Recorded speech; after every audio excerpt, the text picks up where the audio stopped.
Alors imaginez un peu, imaginez que la Chine soit capable de faire tomber la pluie sur commande. C'est complètement fou, mais c'est pourtant le cœur de leur programme colossal de contrôle de la météo. Et vous allez voir, c'est une histoire fascinante qui mélange technologie de pointe, urgence environnementale et des tensions géopolitiques explosives.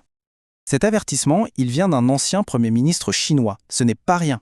En fait, cette phrase, elle nous donne la clé pour comprendre pourquoi la Chine s'est lancée dans un projet technologique qui est, sans exagérer, l'un des plus ambitieux et des plus controversés de notre époque. Modifier le climat à une échelle massive. Ok, mais avant de plonger dans les tensions géopolitiques, il faut qu'on comprenne un truc de base, la science derrière tout ça. Comment est-ce qu'on fait, concrètement, pour forcer la pluie à tomber? Alors, en gros, l'encensement de nuages, c'est quoi? Eh bien, c'est un peu comme donner un petit coup de pouce à Mère Nature. L'idée, c'est de l'aider à produire de la pluie ou de la neige, mais attention, à partir de nuages qui sont déjà là. On ne crée pas de nuages à partir de rien. En pratique, c'est un processus hyper précis. Imaginez que l'iodure d'argent, c'est comme un super aimant pour les gouttes d'eau dans le nuage. Ces particules vont agir comme un noyau, un point de départ, un peu comme le ferait un grain de poussière naturel pour créer un flocon de neige.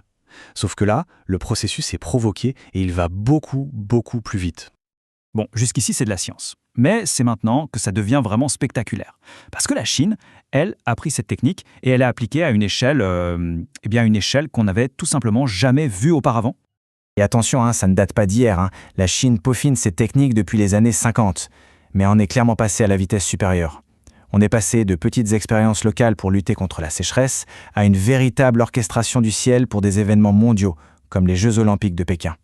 Alors, accrochez-vous bien aux chiffres. D'ici 2025, l'objectif du programme chinois, c'est de couvrir une superficie de 5,5 millions de kilomètres carrés. Pour se donner une idée, c'est tout simplement plus de la moitié de la superficie totale du pays. C'est absolument gigantesque.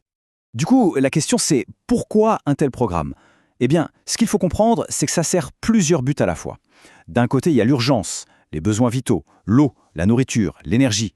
Et de l'autre, c'est aussi, et c'est très important, une démonstration de force, une façon de projeter l'image d'un État puissant qui contrôle même les éléments. Seulement voilà, une telle ambition, ça ne se fait pas dans son coin, isolé du reste du monde. Et c'est là que les choses commencent à se compliquer sérieusement. Parce que ce que fait la Chine, ça inquiète énormément ses voisins. Et pour comprendre cette inquiétude, il faut regarder où se situe le projet le plus fou de la Chine. Sur le plateau tibétain. Ce n'est pas un lieu anodin, on l'appelle le château d'eau de l'Asie. Alors imaginez les conséquences. Si on modifie la pluie là-haut, on touche potentiellement au débit des grands fleuves qui alimentent des milliards de personnes en aval, en Inde et dans toute l'Asie du Sud-Est. Et tout ça nous amène à un concept clé pour comprendre l'enjeu géopolitique, l'hydrohégémonie. C'est un mot un peu complexe, mais l'idée derrière est très simple.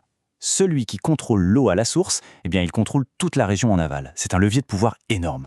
Et ce qui met de l'huile sur le feu, notamment pour des pays comme l'Inde, c'est le manque de transparence. La méfiance s'installe. On a peur que la Chine soit littéralement en train de voler la pluie, ou en tout cas qu'elle retienne des informations qui sont vitales sur les flux d'eau. On est en plein dans ce qu'on appelle un dilemme de sécurité classique. C'est un véritable cercle vicieux. La Chine agit pour renforcer sa propre sécurité en eau, mais en faisant ça, elle rend ses voisins beaucoup plus inquiets, beaucoup plus vulnérables. Eux aussi vont donc réagir pour se protéger, et au final, la tension ne fait que monter pour tout le monde. Et tout ça, au final, ça nous pose une question vertigineuse, vraiment. Une question à laquelle, aujourd'hui, le droit international a bien du mal à répondre. À qui appartient la météo? À qui appartient le ciel?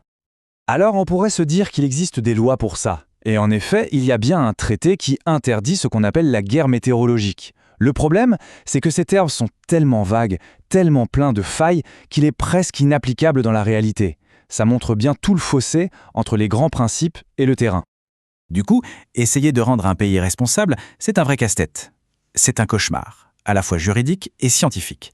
Comment prouver qu'une sécheresse ici est causée par la pluie provoquée là-bas? C'est quasi impossible. Et puis, la météo naturelle offre toujours une excuse parfaite. Sans compter que la technologie elle-même est à double usage. Elle sert à l'agriculture, mais elle peut aussi servir des buts stratégiques. La technologie avance à une vitesse folle.